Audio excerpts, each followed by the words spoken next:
Today we're taking the science of protein intake theory into action, starting with a plan that you can use right now to boost your muscle growth. So let's get into it. If we haven't met before, what's up? I'm Lockie, a final year sport and exercise science student at Oxford Brookes University. After years of exploring fitness and sports science, I've learned that hitting your protein goals can make all the difference when it comes to muscle growth. So last Saturday we spoke about how much protein you actually need to optimize your muscle growth and how much is too much. This was all based on new science, but now we're going to learn how to apply it to your actual training practices. In this video, we'll go over calculating your protein needs, whether you should be having protein before, during and after your workouts, and then building onto that and speaking about timing your intake around workouts to maximize your results. So let's look at calculating your protein target, because determining your protein goal is all dependent on how much you weigh. So based on recent research, those actively resistance training consistently would benefit most from around 1.6 grams per kilogram of body weight of protein per day, while lower intensity or less frequent gym goers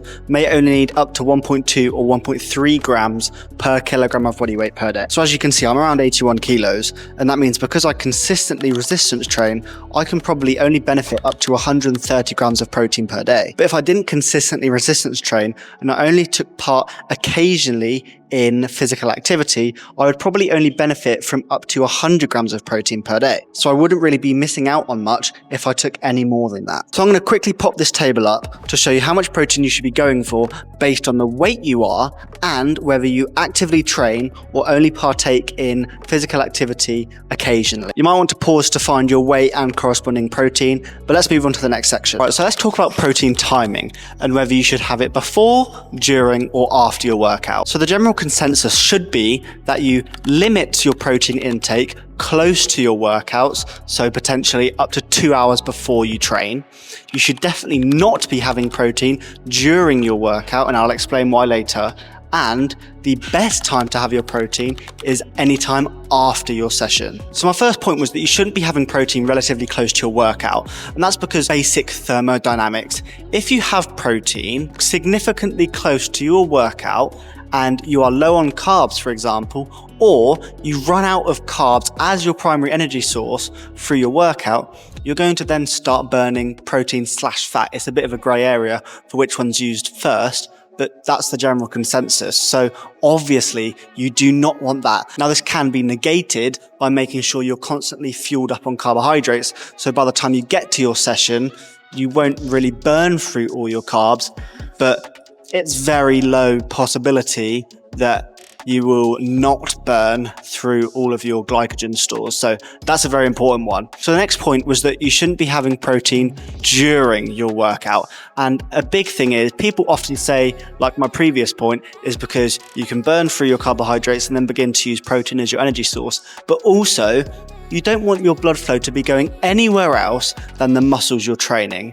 So if you're taking protein or you're drinking a protein shake, having a protein bar, you're then forcing your digestive system to work at the same time as your muscular system, which makes absolutely zero sense. So obviously on top of the fact that you burn through all your glycogen stores and then begin to use protein as an energy source, you also can get cramps and digestive issues whilst you're training because you're trying to redirect the blood all the way to your digestive system to help break down that protein, which is not what you want. That's not what you're in the gym for. You're in the gym to break down your muscles, not to break down protein and help build them. So then the final point is that you should be having protein mostly after your workout. Obviously, this massively depends on when you actually train in the day. This is generally the most important thing, especially if you train in the morning, but you can apply this principle across whenever you train in the day. So if you train in the morning, you've probably had a high carb breakfast, you've been training, not had any protein throughout your training session, but then after your training session, you want to make sure you're having at least 20 grams of protein every 2 to 3 hours to make sure your body doesn't put itself into protein degradation. That's where the body has run out of protein to use during muscle protein synthesis and then begins to actually break down the muscle even more, not rebuild it. So to round that section off, minimize protein close to your workout and focus on carbs.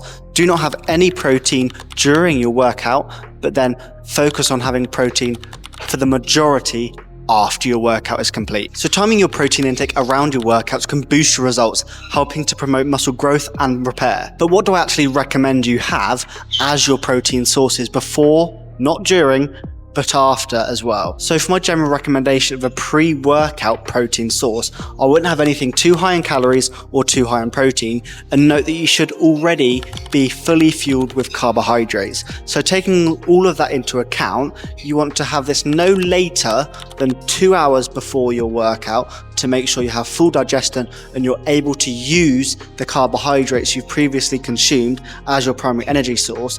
But generally, you can either have a protein shake or a protein bar. I think a protein bar might be better because it won't sit on your stomach so much. There's not much volume, you know, they're relatively small, but they do provide you with a quick, small amount of protein to keep you within that muscle protein synthesis threshold. Now, obviously, like we said before, you don't want any protein during your workout, so we'll scrap that bit. But after your workout, this is when I think you should go absolutely ham. Obviously, the anabolic window has been disproven numerous amounts of times, so it doesn't really matter when you intake your protein with regards to proximity to your session, but you should make sure you're staying within that protein intake every 2 hours. So if your last protein source was around 2 hours ago, you should now be thinking about having more protein. Some great sources are things like eggs, nuts, lean meats like chicken, and also beef as well is a great source of protein. But don't be afraid to use protein shakes and protein bars if need be. Now, if you're a bit skeptical with protein powders, check out my recent video on the potential protein powder scam and what you should look out for when buying them. So let's recap what we've covered. We've covered how to calculate your daily protein intake based on your weight and your level of physical activity. We've discussed when you should actually be having your protein and when you should not be having protein. And we've also discussed the types of sources you can get your protein from and how you should use them to better enhance your muscle growth without impacting anything else negatively. So let me know what you think about protein timing and the recommended protein intake. Do you take more than that 1.6 gram threshold? Let me know in the comments. If you're new around here and you're not subscribed, make sure you hit the subscribe button and turn on post notifications so you get notified every time I post a video, which at the minute is every Wednesday and Saturday at 5 PM British time. As always, thank you guys for watching. I really appreciate it, and I'll catch you in the next one. Peace.